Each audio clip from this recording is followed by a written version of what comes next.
Hey, what's going on, everybody? This is Alex, your personal HR guy, coming to you with another video. This one, I want to talk about the 10 questions that most people never knew they should ask or could ask in an interview. I want to just run down that list, and just to be clear, this isn't the end all be all of questions to ask in an interview, but this is to foster the thought process to ask more questions. The one way to be a standout in an interview amongst other interviewers is to ask questions, to ask personal, not so much personal, excuse me, but ask important questions about what the company is doing, plan on doing with the position. What are the parameters in which you evaluate me in this position, and so on and so forth. But that's just a glimpse of what I want to talk about in this video. So, and I also will link the questions that I'm speaking of in the description below, so that you can use them, copy them, paste them, and that you can write them down, have them on a notepad, so that you can use them in an interview of yours very soon, hopefully. Well, whatever. However you cross your fingers. Just a precursor before I start. When you're interviewing, it's all about confidence. You really want to make sure that you not only are attending the interview as a candidate, but also as a potential job seeker who's looking to be with the company that they choose. You are looking for a job. They are looking for a candidate. So you are both in the market and needing something. So do not go in there as a lame duck thinking that you have to submit and be timid or be scared. You have to show confidence. You have to show integrity. You have to be ready to look at this interview as not only a way for them to get to know you, but you to get to know them. Okay? The first question is, what happened to the last person in this job? Are they still with the company? I love to hear that story.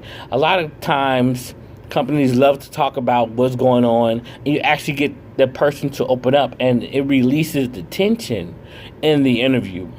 The next, what is the typical career path for someone in this role? Next, looking at the projects for the current year and beyond, what will be the highest priority project or initiative for your new hire? Okay? Question number 4. Is this a newly created job?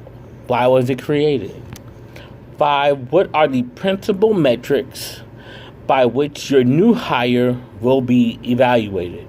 Side note, I'm looking to the left to see where my questions are, so I'm not looking off on just haphazardly. I'm trying to read and look at the video at the same time.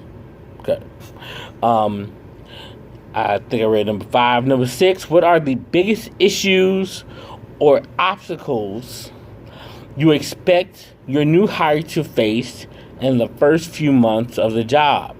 Now, the first few months are typically where someone either sinks or swims in a position. So getting a clear understanding of what they are looking for in a new hire, how they're looking for you as the new hire to perform, progress, learn, and grow in the position is very important, so you know what to expect before you walk in the door. Number 7, what is the likelihood of working from home in this position and or working flexible hours? Of course, if you have children, if you have outside obligations where you need to work from home or need the flexibility to work your shift around certain parameters in your personal life, you want to get those questions asked up front so that there aren't any surprises later on. Next, what are your expectations around reaching your new hire after hours on the weekends? What constitutes a normal workday? What are the expectations about working hours and taking work home? How often do you work on the weekends, and how often do you expect employees to do that? That's kind of one big question, and it kind of just branches off of what do you expect my hours to be. Of course, what does my day look like as far as is it a 9 to 5? Are you wanting me to just work 9 to 9 or 9 to 12 and just clock 9 hours? And that would highly depend also if you are exempt or non-exempt in layman's terms, if you are hourly or salary. Okay, moving on to number 9. What are some big ticket items I could take off your plate if I were hired into this job?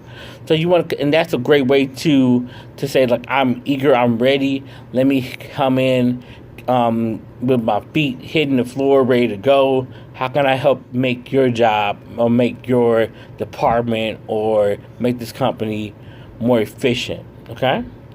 And number 10, how does your new hire success in the job make your work life better? Let me read that again. How does your new hire success in the job make your working life better? How would their success help the department or the organization overall? Again, it places the ball back in their court. It allows you to hear what they have to say as an organization, to allow you to make a clear and sound decision on if you want to work for the company.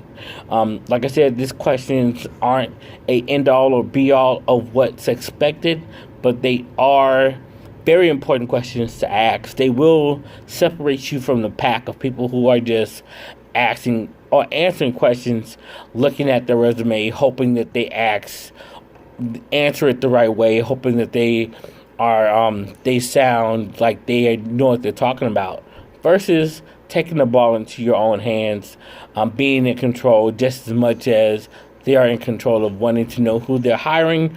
You want to know who you are working for. Like I said, I'm going to leave the questions in the description below, so that you can use these questions. I would suggest taking these questions, writing them down on a notepad, so that you don't forget to ask them.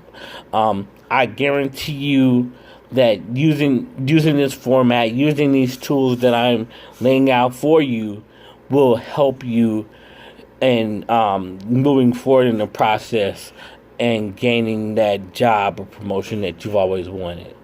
Until next time, this is your personal HR guy, Alex Carter. You can also email me with any questions at yourpersonalhrguy@gmail.com. Like, comment, subscribe, all that good jazz. Until next time, peace.